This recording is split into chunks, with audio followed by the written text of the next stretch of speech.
Hi, good afternoon. Kape tayo. Ay, merienda pala. Merienda. Lunch. Breakfast, lunch. Merienda.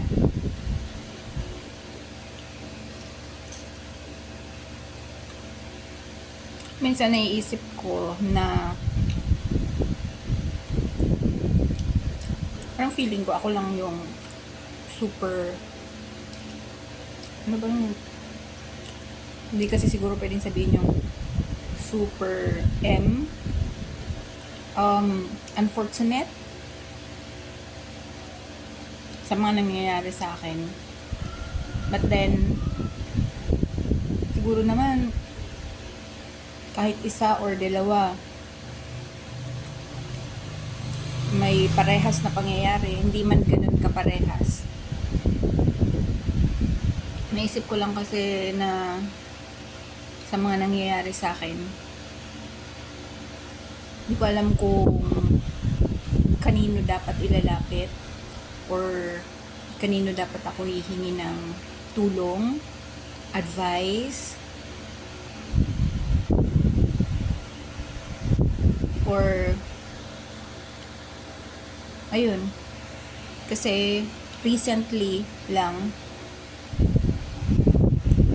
na tinawag ako sa HR nung previous sa previous na trabaho ko, and tinanong ako ng HR kung may idea na daw ba ako sa pagpapatawag sa akin.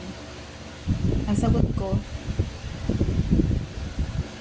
hindi ko alam kung tama ang nasa isip ko, pero ang idea na meron ako is sa mga galing sa mga empleyado at sa mga dating empleyado na kapag pinapatawag ng HR ng 4:30 ay automatic hindi na nakakabalik sa workplace, diretso ng uwi.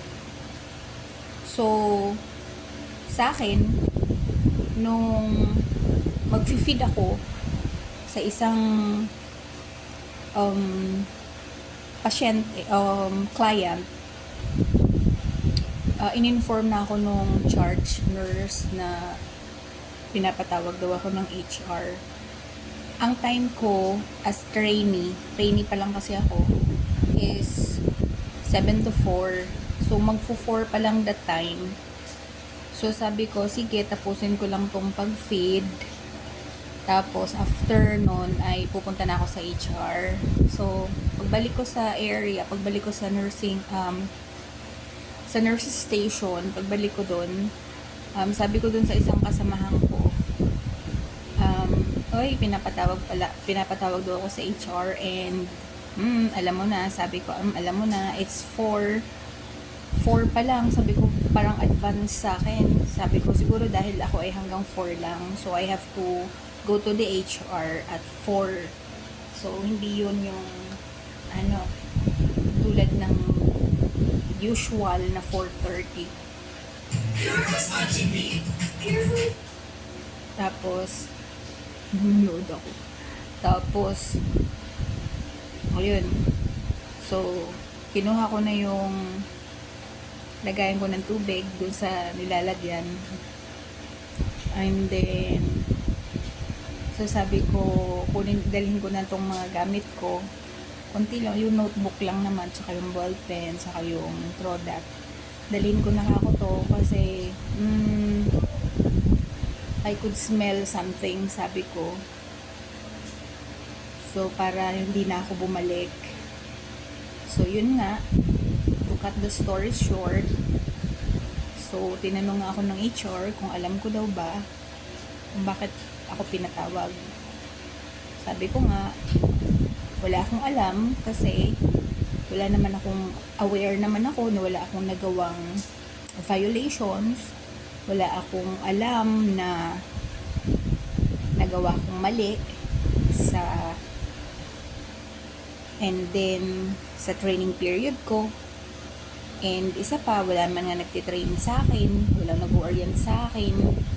Kung baga, inaano ko yung initiative na I do it by myself. So, yun. Tapos, yun na nga, tanong nga ako, sabi ko, hindi ko alam. Pero ang nababalitaan ko na pag pinapatawag ng HR ng 4:30, automatic tinatanggal. Tapos, yun nga. Yun nga daw, sabi ng HR na hindi ko daw na-meet yung standard ng company. And parang kinakalmahan ko lang yung sarili ko, and then sabi ko, pwede ko po bang malaman kung ano po yung standard na hindi ko po na-meet? Kasi as far as I know,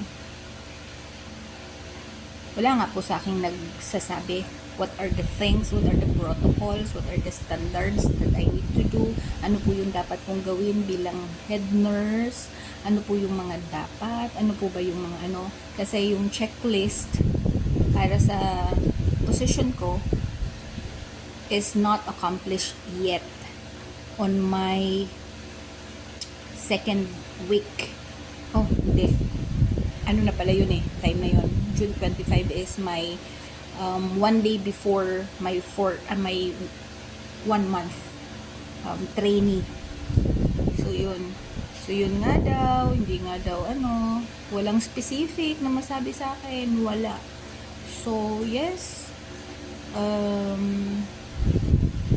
I signed the termination letter.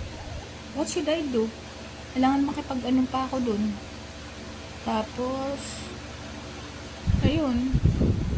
So, with a heavy heart, that time, I accepted the termination letter. And, nung binasa ko siya, walang specific na reason. Walang ano kung bakit. So, in general, I just didn't meet the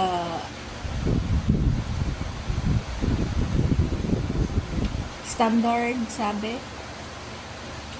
So, yun lang, parang hindi lang matanggap. Kailangan kong tanggapin to move forward, but then wala, yun lang. So from my end, yeah, I have to do the right thing and to at least fight for my rights. And tama na yung maraming empleyado na biglang tinatanggal, and then isa pa pala biglang inaalisan ng schedule. Alam mo yun, makikita mo, and the schedule is being sent not individually, it is being sent sa GC, and everyone could utter na, tanggal na siya, wala na siya sa schedule. And nangyari yun sa maraming empleyado. Siguro yung iba, di na lang sila nagreklamo, wala na lang sa kanila. So, let the K na lang ang sa company. But it's unfair. Minsan, may mga pangyayari na pwedeng palampasin, pero may mga pangyayari na kailangan mo din ipaintindi. Para naman, hindi pwede kasing, ilan pa ba? Hindi kasi pwedeng lagi-laging ganun. Alam mo yun? No, it's a no.